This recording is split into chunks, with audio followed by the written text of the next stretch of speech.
A very good evening, everyone. Myself, Shauradip Odhikari. On behalf of Modok Trainer Academy, I extend a warm welcome to all of you to this insightful webinar. In our today's discussion, it revolves around a thought-provoking and ethically sensitive topic: euthanasia, right to die. As society progresses, the debate surrounding human rights and medical ethics makes this subject increasingly relevant. Now, I would like to share few words with all of you about our today's distinguished speaker. We are truly fortunate to have with us today an esteemed speaker, Dr. Shaktikanta Acharya, who will shed light on different perspectives of this subject. At present, Dr. Saktinath Acharya is an assistant teacher at Shukchar KC Vidyayatan. Currently, he is doing his research work on the subject Translation Literature in Sanskrit from Rabindra Bharati University. Besides that, Dr. Acharya is also doing his self-study on a very important and relevant subject, which is euthanasia, right to die. Dr. Acharya is also associated with various esteemed organizations as a life member, which are the Asiatic Society, the Sanskrit Sahitya Parishad, and Bangya Sahitya Parishad. I encourage everyone to listen attentively and actively participate in the question answer session afterward to gain a deeper understanding of this significant topic. Now, let us all extend a warm welcome to our distinguished guest speaker, Dr. Shaktinath Acharya. I humbly request him to take the session forward. Over to you, sir. Thank you.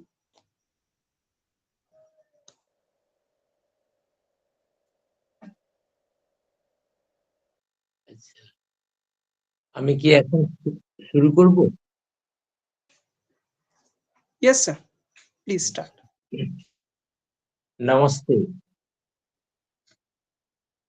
I express my happy warm regard to all Modak Trainer Academy, Mr.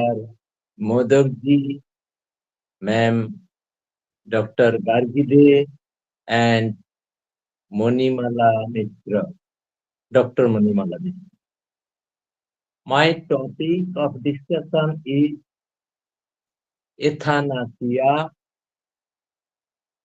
right to die, which may call.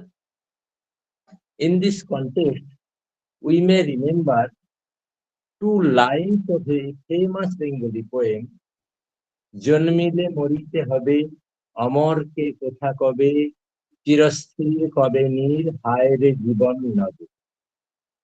As per Supreme Court's observation, right to die is part and parcel of right to life. Right to die is a concept based on the opinion that human beings are entitled to end their life or undergo voluntary euthanasia. Now, a question will arise: what is euthanasia? Answer is that euthanasia is the practice of ending the life of a patient to limit the patient's suffering. The patient in question would typically be terminally ill or experiencing great pain or suffering. The word euthanasia itself comes from the Greek word eu, means good, and Thanatos means death. Euthanasia, act of practice of painlessly putting to death persons suffering from painful and incurable disease or incapacitated physical disorder, or allowing them to die by withholding treatment or withdrawing artificial life support measures. The aim and object of euthanasia is to end a patient's life, to relieve their suffering, and allow them to die with dignity. Euthanasia aims to provide a good death instead of a slow, painful, or undignified death. Object of euthanasia is to alleviate physical, emotional, spiritual suffering that is uncontrollably with conventional medical treatment. Generally, ending of life occurs in three ways. One, natural death. After a certain age, a living being leaves its last breathing. Number two, suicide, when a person kills himself. Number three, murder, when other person kills a person. But euthanasia is totally different from this. We may say in Bengali, euthanasia is স্বেচ্ছা মৃত্যু or good death, সহজ মৃত্যু অথবা ভালো মৃত্যু or simple death, সরল মৃত্যু. Sometimes physicians may, however, lawfully decide not to prolong life in case of extreme suffering, and they may administer drugs to relieve pain. Ever if this shortens a patient's life, this is called euthanasia. Now, we may discuss about the divisions of euthanasia. Firstly, active euthanasia. Active euthanasia refers to a physician deliberately acting in a way to end patient's life. Secondly, passive euthanasia. Passive euthanasia pertains to withholding or withdrawing treatment necessary to maintain life. Voluntary euthanasia. Voluntary euthanasia is one form of active euthanasia which is performed at the request of the patient. Involuntary euthanasia. Involuntary euthanasia is known as mercy killing, involves taking the life of a patient who has not requested for it with the intent to relieving his pain and suffering. Non-voluntary euthanasia. Non-voluntary euthanasia is carried out even though the patient is not in a position to give his consent. Now a question will arise: does our Constitution or Honorable Supreme Court admitted upon euthanasia or right to die matter? Answer is yes. Honorable Supreme Court and our Constitution admitted upon passive euthanasia. As per Supreme Court guidelines, court makes it easier to opt for passive euthanasia. Simplified 2018 guidelines on living will public advance directive.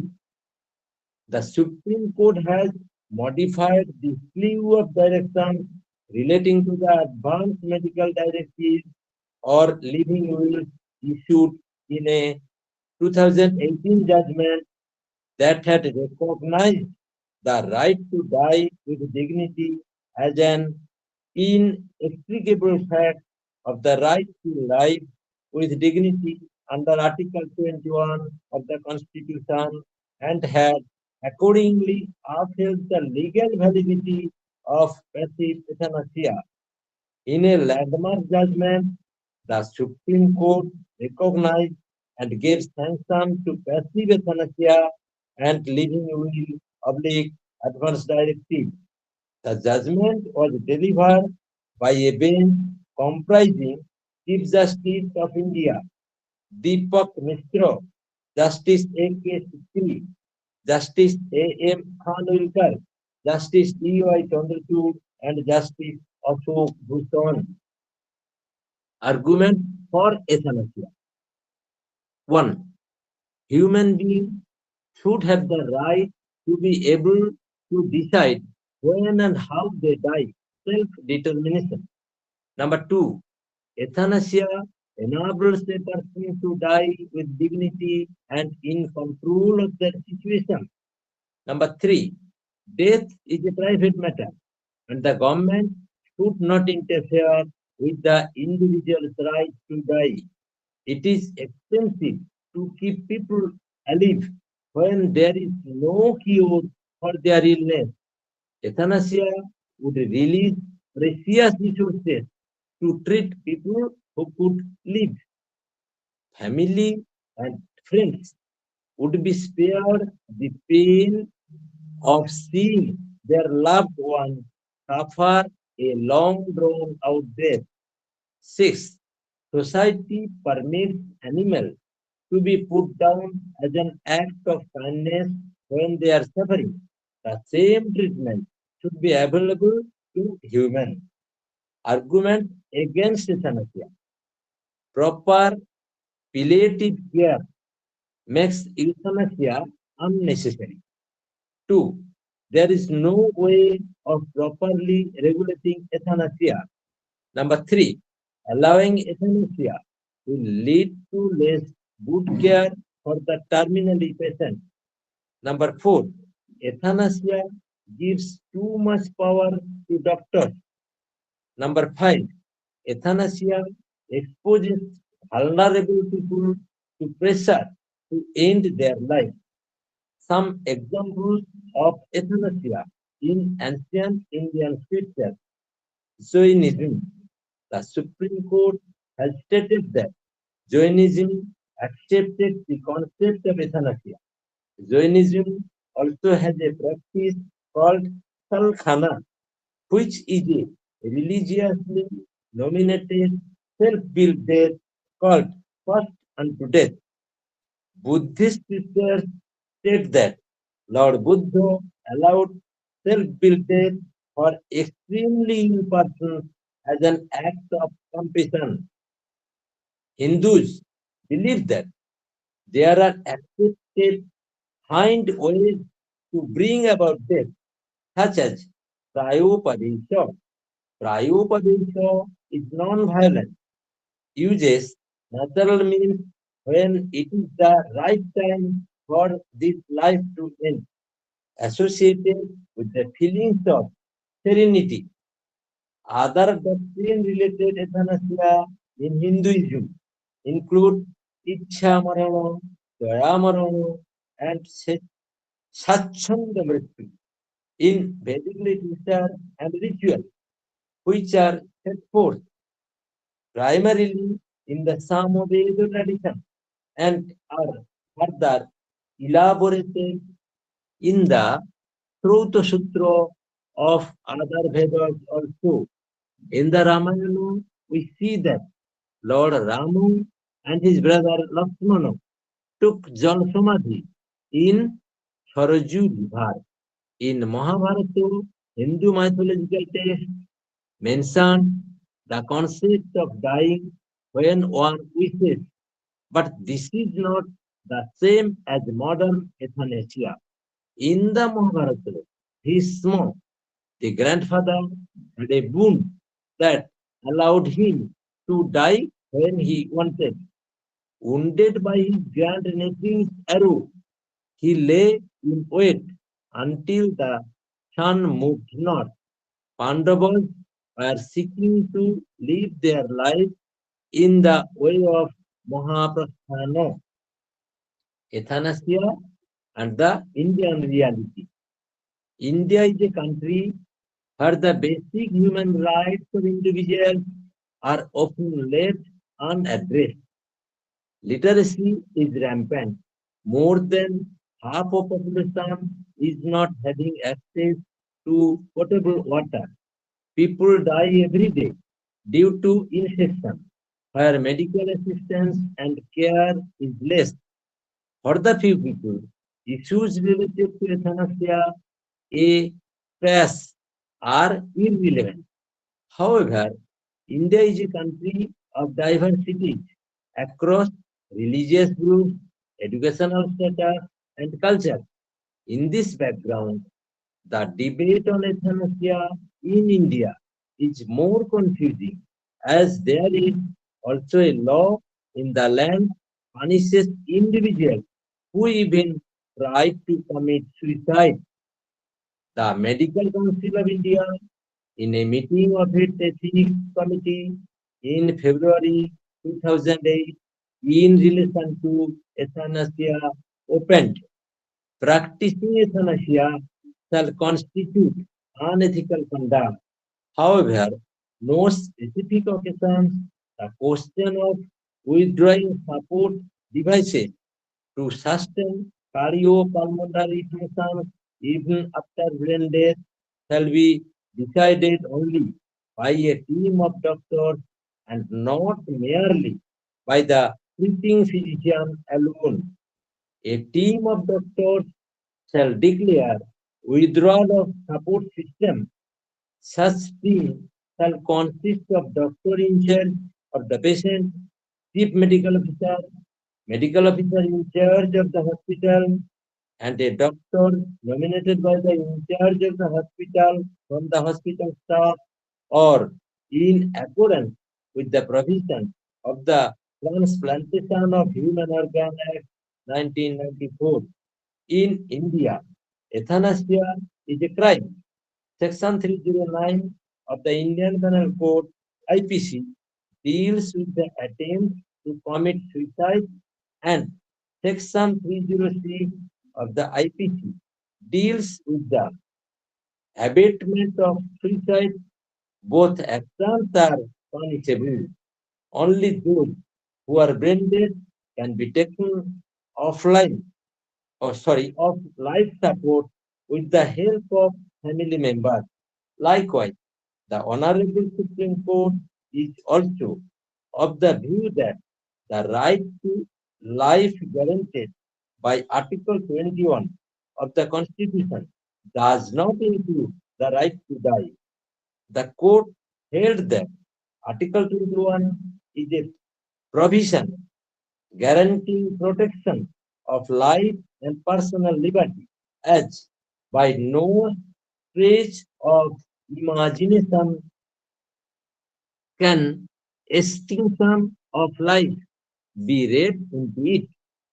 However, various pro-euthanasia organizations, the most prominent among them being the Death with Dignity Foundation, keep on fighting for legalization of an individual's right to choose his own death. A major development took place in this field on 7th March 2011. The Supreme Court, in a landmark judgment, allowed passive euthanasia, refusing mercy killing of Aruna Sandbag, lying in a vegetative state in a Mumbai hospital for 37 years. A two-judge bench laid down a set of tough guidelines under which passive euthanasia can be legalized, though through High Court monitored mechanism. The court further stated that parents, spouses, or close relatives of the patient can make such a plea to the High Court. The Chief Justice of the High Court, on receipt of such plea, would constitute a bench to decide it. The bench, in turn, would appoint a committee of at least three renowned doctors to advise them on the matter. Movement for Euthanasia. The organized movement for euthanasia legalization commenced in England in 1935. The, in the United States, the Euthanasia Society of America was founded in 1938. The first country to legalize euthanasia were Netherlands in 2001 and Belgium in 2002. In 1997, Oregon became the first state in the United States to decriminalize physician-assisted suicide. In 2009, the Supreme Court of South Korea recognized a right to die with dignity. Its decision to approve a request by the family of a brain dead woman that she is removed from life support system. Active euthanasia is legal in Netherlands, Belgium, Colombia, Luxembourg, Western Australia, Canada, and Spain. Euthanasia is distinct form of assisted suicide which may be legal in certain other jurisdictions. Some countries legalize euthanasia assisted suicide by their legal method and date. Netherlands passed by the States General in 1/4/2002. Belgium passed by the Belgium Federal Parliament in 28/5/2002. Luxembourg passed by the Chamber of Deputies 19/03/2009. Colombia ruling by the Constitutional Court of Colombia 15/12/2014. Canada, passed by the Parliament of Canada 17/06/2016. Spain, passed by the Court General 25/06/2021. Portugal, promulgated by the President and published in the official gazette. Ecuador, ruling of the Constitutional Court of Ecuador in 5/2/2024. Chile, passive euthanasia is legal since 2012. Mexico, in Mexico, active euthanasia is legal. Peru, 4th March 2015, Peruvian legislator and Democracy Parliamentary Group presented a bill that proposed to allow assisted death in case of terminal or degenerative disease. United States, passive euthanasia supports. Uruguay, passive euthanasia is legal. India, passive euthanasia is legal in India. On 7th March 2018, the Supreme Court of India legalized passive euthanasia. New Zealand, voluntary euthanasia is legal. Philippines, passive, passive euthanasia is legal. Israel, passive euthanasia supports. Japan supports passive euthanasia. South Korea supports passive euthanasia. Other many countries support passive euthanasia. Now a question will arise, why these countries support euthanasia? Answer is, the reasons for legalizing euthanasia in these countries are generally similar. They include respecting the autonomy of individuals, acknowledging the right to die with dignity, and recognizing the importance of alleviating unbearable suffering. Euthanasia is a controversial issue. Euthanasia is a controversial topic based on ethical, moral, and social background. Critics argue that it could lead to a slippery slope where the value of a human life is diminished and vulnerable individuals might be pressured into ending their life. Proponents, however, emphasize the compassion and respect for individual choice at the end of life. World Federation of Right to Die Society, in spite of euthanasia, is controversial topic. The World Federation of Right to Die Society, founded in 1980, consists of 45 right to die organizations from 25 countries. The Federation provides an international link for organizations working to secure or protect the rights of individuals to self-determination of the end of their life. World Right to Die Day. World Right to Die Day is celebrated November 2 in countries such as France, Italy, Mexico, New Zealand, and Venezuela. The celebration was founded in France at the World Federation Conference in 2008 and has since spread. The participating countries vary in their customs of celebration. This day also falls within the celebration of Dia de los Muertos in Mexico and is represented in the bigger cities as part of the celebration. Controversy.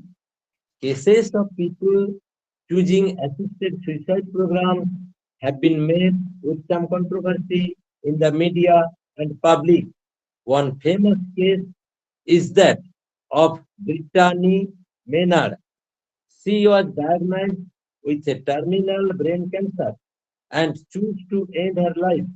But before doing so, she chose to speak out about her situation and her choice, thus opened up the debate about the right to die movement in America.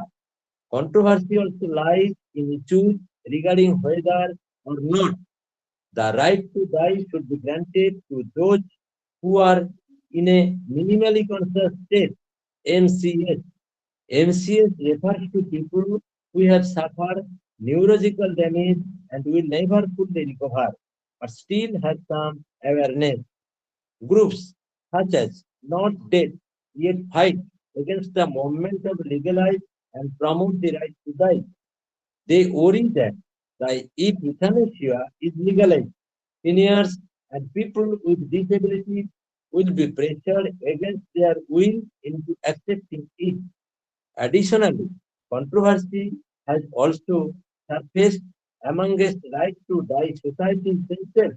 For example, the well-known organization in the worldwide movement, Exit International, publisher of the Peaceful Peel Handbook, was granted admission to the World Federation by 2018, but not without some opposition. Within just a few years, it had decided not to renew its membership. Tension appears to lie between societies that advance all options to a reliable, peaceful, and painless death, such as Exit International, Final Exit Network in the US, and the Right to Die Society, Canada, for example. The most other member societies that only advocate for a medical model regulated by legislation with restrictive eligibility criteria, in keeping with the declared human right that all should have access to assist dying.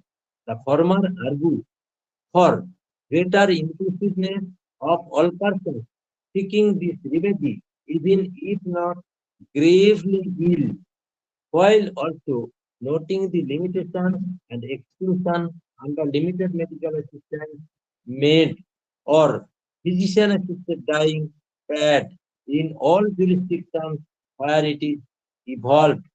Persons preferring not to involve doctors and other professionals in this person.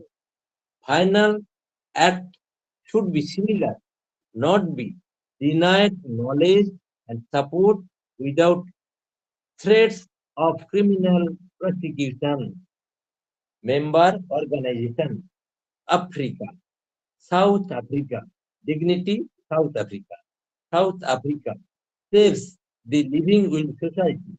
Zimbabwe, Final Exit Zimbabwe, Asia, Japan, Japan Society for Dying with Dignity, JSDD, Europe, Belgium, Association pour les droits de mourir dans la dignité. Belgium, Denmark, Europe, Finland, France, France, Germany, Ireland, Italy, Luxembourg, Netherlands, Norway, Scotland, Spain. Here we may see organization in a country. There are many, and they are working to match their capacity. Sweden, Switzerland, Dignitas, Switzerland, Swiss, Romedic, Switzerland, Deutsch, Swiss, Switzerland, Life Circle, United Kingdom, my death, my decision, America, Canada Association, Canada Dying with Dignity, Canada Farewell Foundation, Canada Right to Die Society of Canada, United States Autonomy, United States Euthanasia Research and Guidelines Organization, United States Final Exit Network, United States Hemlock Society of Florida, United States Hemlock Society of San Diego, Australia, Australia, Australia, Australia, Australia, Australia. There are so many organizations in Australia working in this field. New Zealand, End of Life Choice, Society of New Zealand, South Africa, Colombia, Venezuela.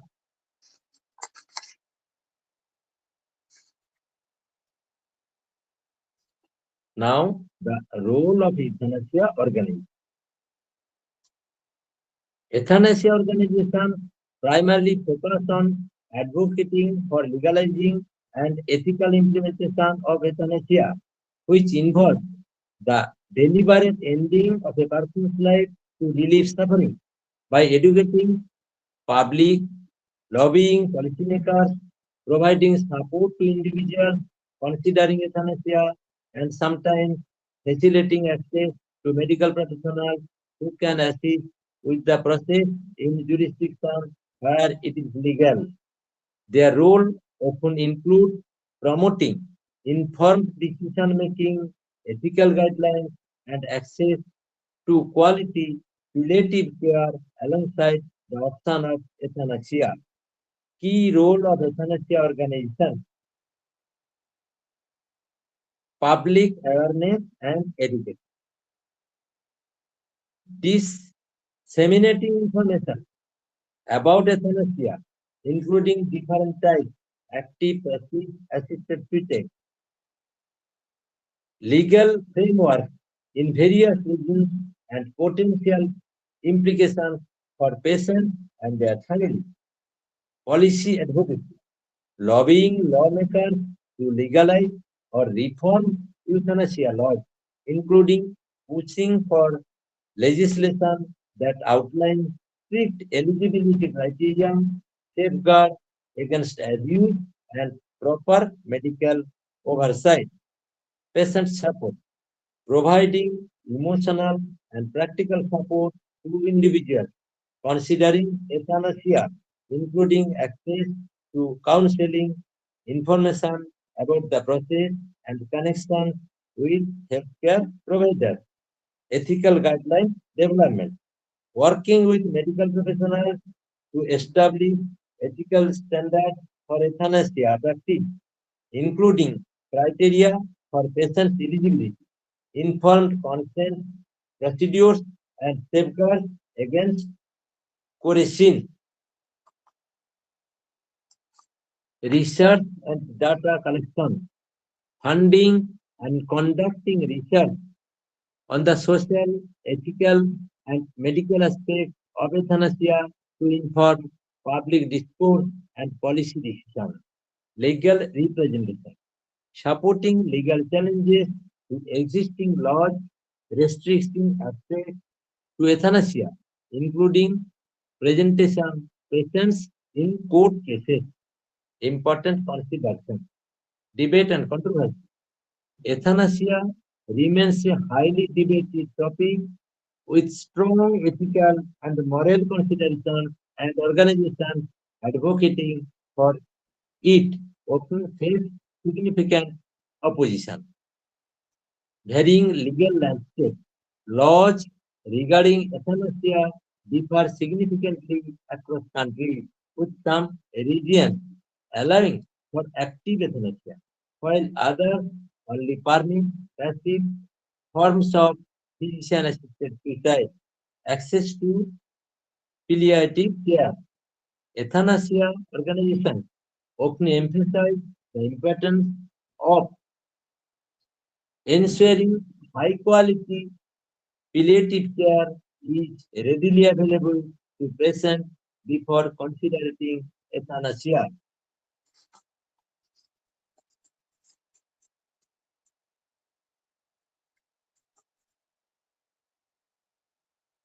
Role of non-governmental organizations in physician-assisted suicide. Could right to die organizations be part of the solution to the many ethical difficulties doctors face over assisted suicide? Stephen Ziegler and George Ossard examine how two organizations in Switzerland and Oregon help people die. The legalization of assisted suicide and the extent of doctors' involvement in the practice continue to generate heated debate within the medical, political, and religious communities. Historically, the discussion was partly influenced by the Dutch model that permitted a doctor actively to hasten the death of a suffering patient by 1990. However, an alternative model has emerged, physician-assisted suicide. This increases patient control by the enabling self-administration of drugs and limits the doctor's role to assessment and prescribing while involving non-physician and non-governmental organizations in the dying process. Recent attempts to make it legal for UK doctors to help patients die failed, although the legalization debate is likely to continue in the United Kingdom and elsewhere. A new debate focusing on the use of people other than doctors in assisted death seems to be emerging. Non-governmental organizations occupy a central role in facilitating physician-assisted suicide in Switzerland and Oregon, and also help to limit the role of doctors. Despite their importance, little is known about their service controls and how they fit into the larger medical system. Terminology. Throughout this article, we use the phrase physician assisted suicide to describe a procedure where a doctor lawfully provides a lethal dose of drug to a patient for self administration. Although the description of this process as suicide continues to generate controversy in the United States, physician-assisted suicide does not carry the same con- connotation in the Swiss culture. It often used in the academic literature and is distinct form of active euthanasia. Consequently, in the interest of consistency and comparative analysis, we have retained the term here, right to die organization. Assisted suicide in Switzerland and the US, Oregon accounts for less than 1% of all deaths, 0.36% in Switzerland and 0.12% in Oregon. Most assisted suicides in both countries are facilitated through private non-profit organizations, 92% and 75% respectively.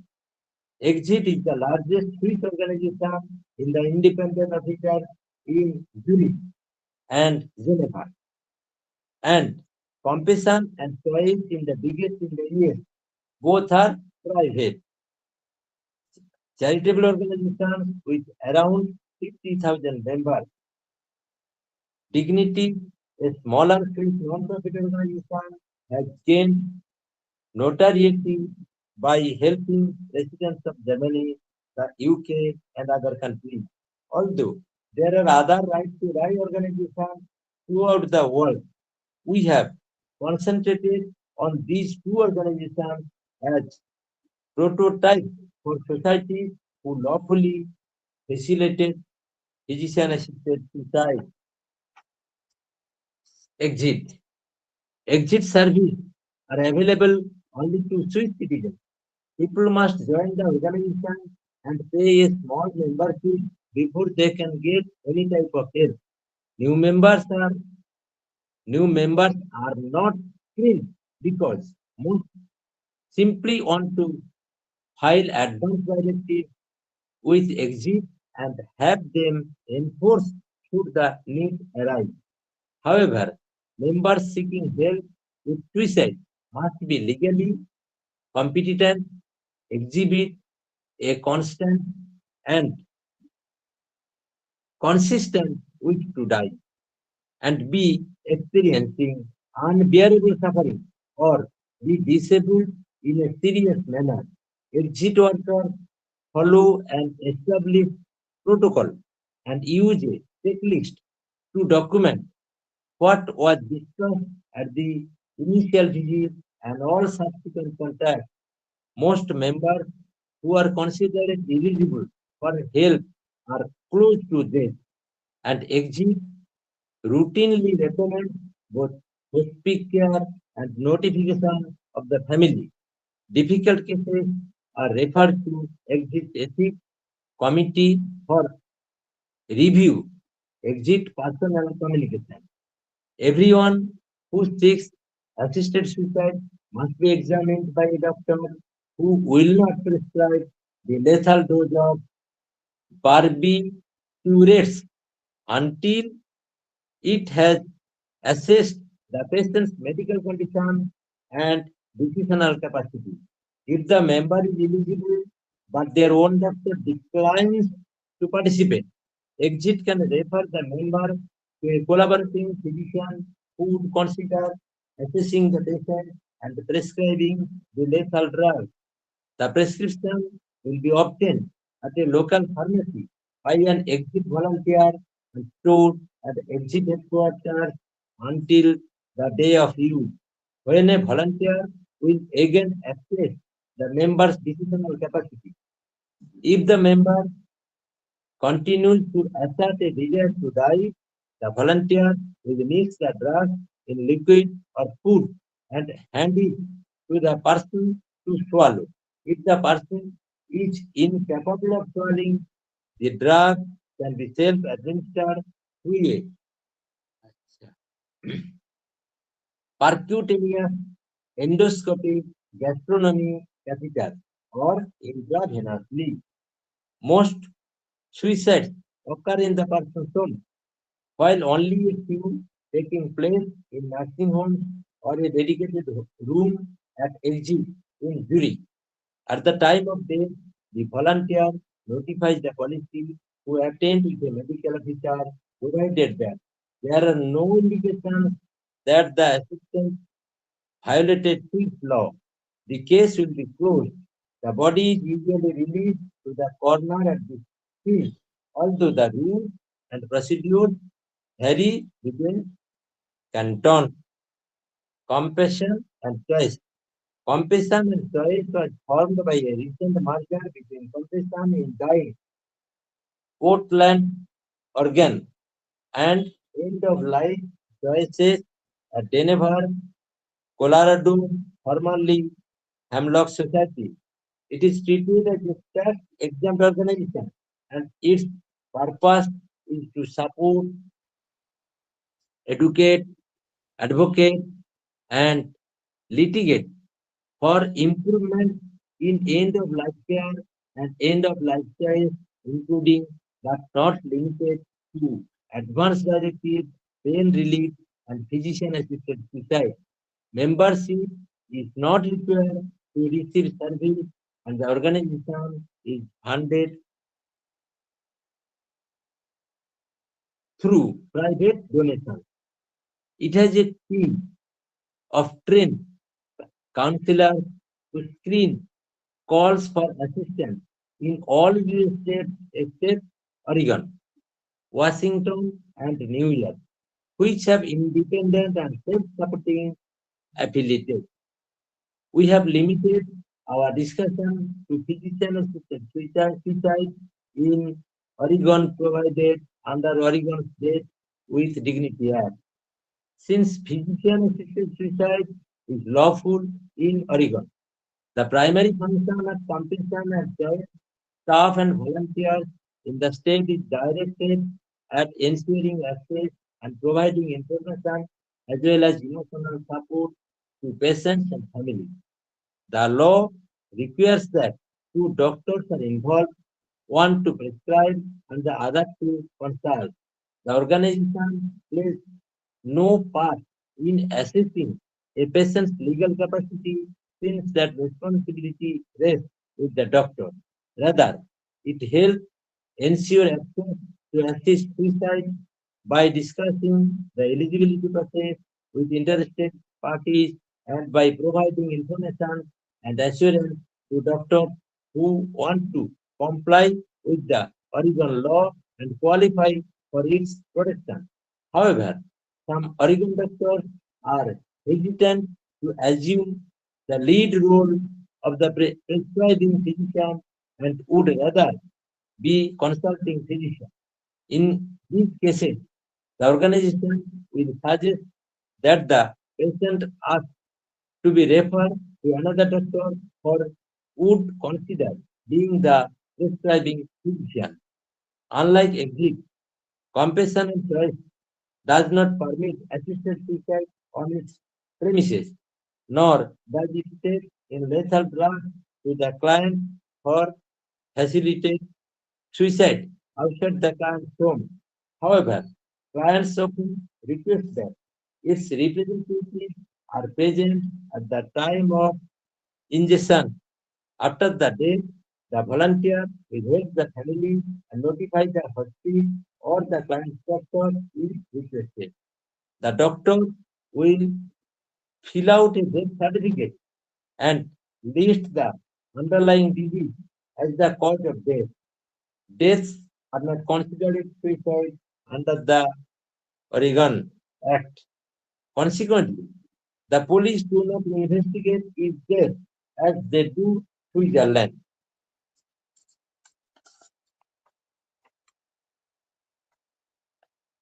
Oregon Department of Human Services, pharmacy, family member of designated agent to police, recruitment, training, and quality control. Although Exit has a team of paid staff, most of its workers are volunteers drawn from the community and required at seminars hosted by the organization to Switzerland. People who are interested in becoming volunteers complete an application form, have an interview with the Exit staff, and must pass physically, psychological tests and in-depth interviews with two psychologists at the Institute of Psychology, Basel. Approved volunteers receive training in counseling, technical matters, and the policies and procedures of the organization and are subject to continuing education and supervision. Volunteers are assigned a mentor who works with them for several months to evaluate their progress. Exit says that volunteers are occasionally turned down during the screening process or are later discharged, but it is uncommon.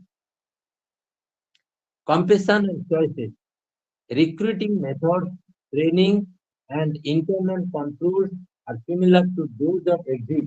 Volunteers receiving training from clinical nurses and doctors and are required to attend monthly cases review meetings. However, volunteers do not have psychological testing. Applicants who have recently experienced a death in their family are not accepted as volunteers because of emotional consideration. Both organizations control quality through screening and training of volunteers, adherence to eligibility and practice guidelines, retrospective review of cases, and ethics consultation. The organization will refuse to provide consultation or support for an assisted death if the person does not meet their eligibility criteria. In these cases, the person is referred to counseling, hospice, or other appropriate agency. In the late 1990s, after a series of internal rules and scandals that resulted in it losing several members, Exit created an ethics and a compliance committee to deal with difficult cases and to review all assisted suicide and apply what was learned to filter cases.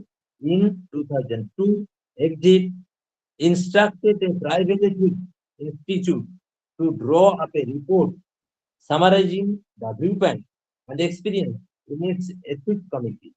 The box summarizes the report, which was intended to improve exit service and was distributed to Swiss governmental and medical bodies.